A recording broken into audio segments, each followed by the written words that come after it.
afternoon. I am Andrea Chisholm with the Midday News. Special welcome if you're watching on OneSpotMedia.com. A reminder as well that you can download our One Spot Media app in the Google Play Store or the App Store. That's the number 1 followed by the words Spot and Media. The 2 men who were taken into police custody following Monday's road protests in St. Thomas have been released. One of the men is now considering legal action against the state for a breach of his rights. The men, Omar Ryan and Andrew Turner, were taken into custody by the Area 5 police and held for several hours as suspects in relation to malicious destruction of property. On Tuesday, Mr. Ryan's attorney Bert Samuels went to court seeking his release, but the matter was put off for mentioning on Wednesday pending a police questioning session.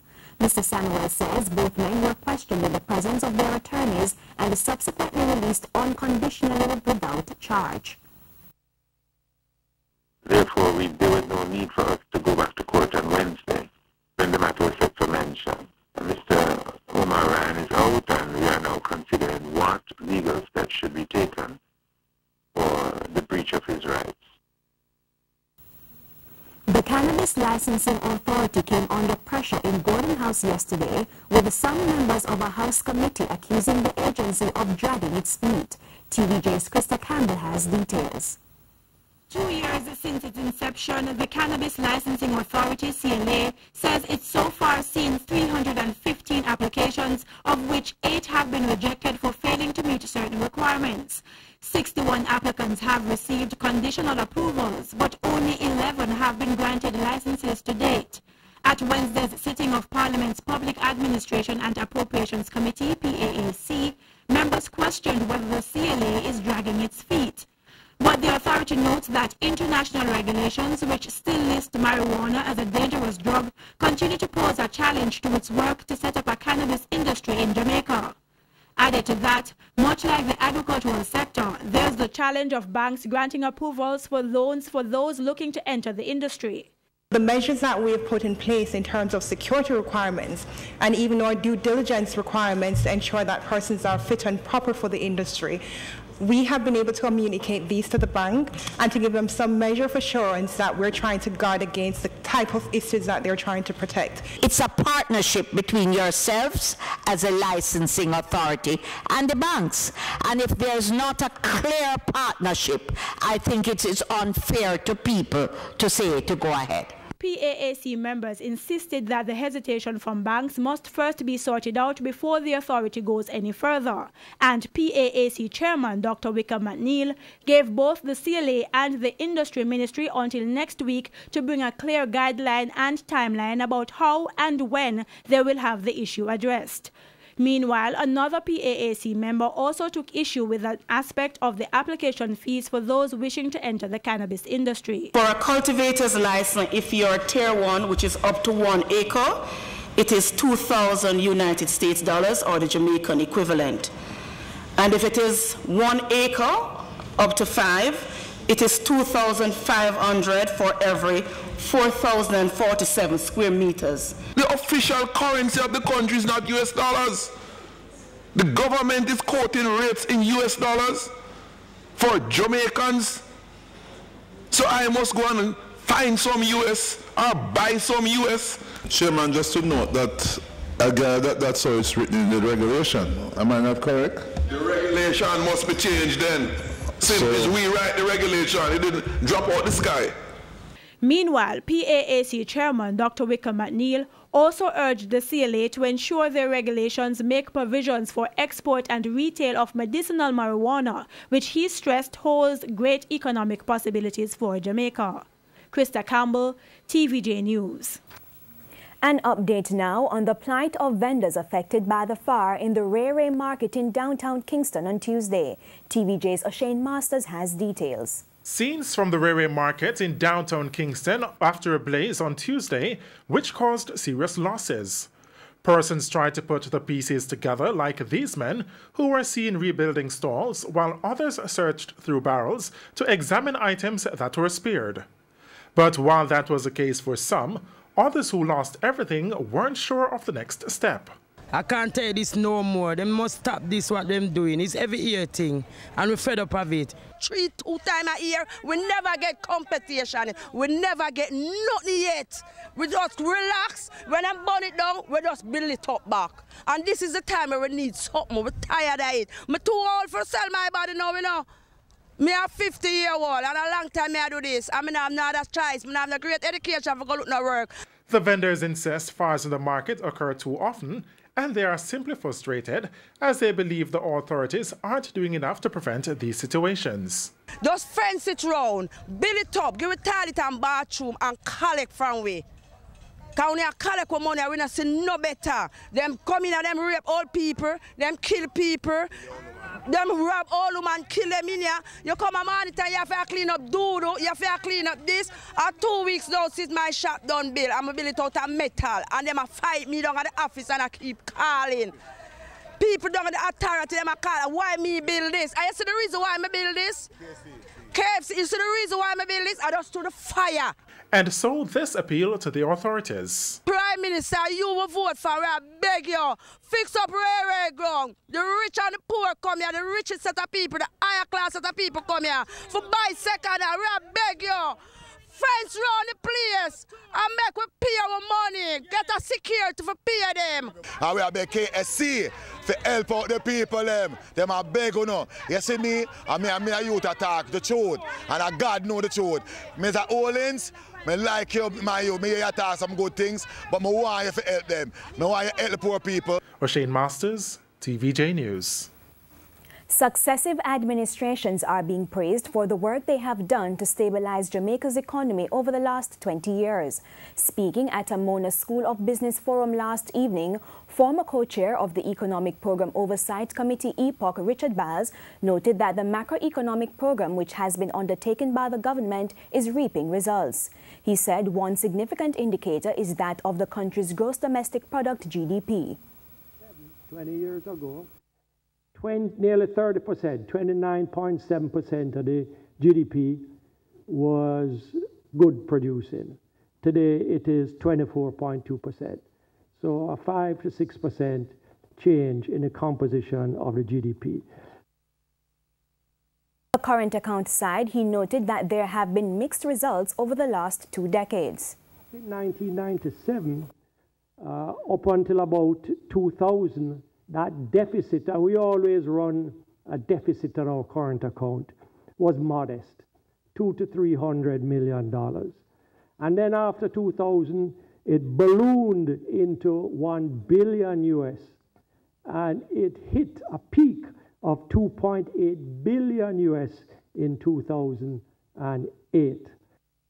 Mr. Baz says since then there has been a dramatic decrease in the current account deficit to that of the early 2000s. The police have shot and killed 3 men in Salt Springs, St. James during a police operation this morning. The men have so far been identified as Omar Sawyers, Chris and Jeffrey. Head of operations for St. James, Superintendent Gary McKenzie, says 2 illegal guns were found and the operations will continue across the parish. We would have recognized that the fact that we have the zone of special operations, there are a number of criminals that would have been in the vicinity and in around the nearby areas that have deflected to communities such as Salt Spring and other areas. So we continue to do the work, gather the intelligence and do the operations so that we can flush them out wherever they are. In the meantime, the aunt of one of the victims insists that her nephew is innocent.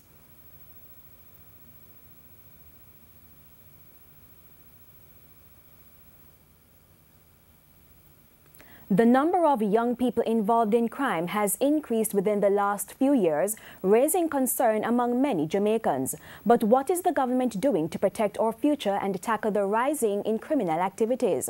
State Minister in the Ministry of National Security, Colonel Charles Jr., told TVJ Smile Jamaica this morning about the government's plan. The National Security Ministry recently established the We Transform program, which targets youths in juvenile detention. The project focuses on young people between the ages of 12 and 18. State Minister in the Ministry of National Security, Colonel Charles Jr., says the program has been motivating the participants in a positive way, and the ministry is already seeing changes in how they behave. It is the kind of program which we have to invest and have been investing our time and our energy in, because we're seeing the empirical results. Yep. It's a comprehensive approach to building up their self-esteem, letting them know they're valued, and hopefully giving them the opportunity to build up the training, so when they're reintegrated into their communities and into their homes, they're fit and prepared to go along the right path. Mr. Charles explained how the ministry plans to prevent these young people from returning to crime and ensure that they can survive in society after they leave the juvenile institutions. Our focus is not only on just having theoretical sessions and discussing, but we focus also on their post-release, on giving support. This program collaborates with other programs. So we have the New Path program and other programs like the Jamaica Combined Cadet Force, which we are using as a comprehensive way, a network of providing support for these children when they are released. He adds that the program is also working with other programs such as the New Paths Pitch It program. Mr. Charles said after the participants are released, they have an opportunity to pitch their business ideas to get a chance to be awarded with a grant. Last week, 21 persons were selected to join the program. Mr. Charles also said that the Jamaica Candidate Force will be taking on a new initiative that focuses on at-risk and vulnerable youths. We've defined something now which is being finished up, which will see us providing at least a 4 to 8 week opportunity for these children to come within the cadet, get to know the values and the principles, the military style, adventure, challenge and stimulate them, and then, importantly, move them into the HOPE program, the National Youth Service program, and other programs. So we're not just having a session and then leaving them. It has to be a continuum so that the support follows the engagement. Herman Green, TVJ News. In news overseas, it's almost 2 months and persons living in Puerto Rico are still without electricity. Homes were damaged and a number of lives lost as Hurricane Maria swept across the island in September. We go to the CNN for more. 6 weeks after Hurricane Maria, Luis Rivero now sleeps next to the open window in his home to get through those long, hot nights with no power. Satellite images show the island before Maria, after, and now. And Puerto Rico's power authority claims there's no way of knowing how many people like Rivera are in the dark. So we called each municipality, that's 78 of them. We couldn't reach most, but of those reached, the overwhelming majority say most people do not have power. Nearly a third say the entire town is in the dark. And yet the power authority and the governor's office insist they're on track. When it comes to power restoration, they say they're at 37% on the island. But that's the percentage of power generation, how much power is being produced, not how much is actually making it to homes and businesses.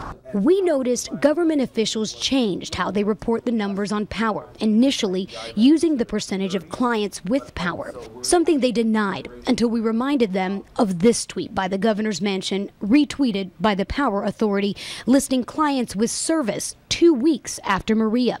The governor's office said it was a mistake. The tweet was deleted shortly after CNN asked about it. And in sports, the Jamaica Scorpions will be looking to get their first win of the regional 4-day season when they host Barbados Pride starting today at Sabina Park in a day-night affair. 28 points behind leaders and the defending champions Guyana Jaguars after only 2 rounds. The Robert Samuels coach team lost to Guyana before holding on for a draw in the last round against Trinidad and Tobago Red Force. The team will now be in a familiar place, at home. However, the game will be played with a pink ball rather than red, and the last time that happened, the Scorpions tallied 170 runs in a losing effort, but Captain Paul Palmer says things and the times have changed. The conditions are very different. The conditions for the last day and night game that was played here, it wasn't so bright and sunny during the days. It was mostly overcast. So the wicket should be prepared a bit better than the last one. So let's see how it goes. Palmer lamented the difficulty playing the opening games with a depleted squad, with the core of the team playing for the West Indies A. Experience is always a boost, so it will give us a tremendous boost. So we're looking forward to playing with them, and we're looking forward to play some good positive cricket. One of the players returning to the team, which should boost the top order, is opener John Campbell. I only got one score, but I've been batting good. Just big scores haven't been coming. But I'm very confident that joining the team back, I will score some runs. In the off-season, the Scorpions acquired the services of Guyanese and West Indies test player Asad Fuddadin, and he's confident that it will be a matter of time before the quality of the Scorpions comes to the fore. In terms of the training camp and stuff leading up to this, it has been, wonderful. I'm gelling together with the guys. The coaching staff have been wonderful. The players have been welcoming, and the 2 matches so far.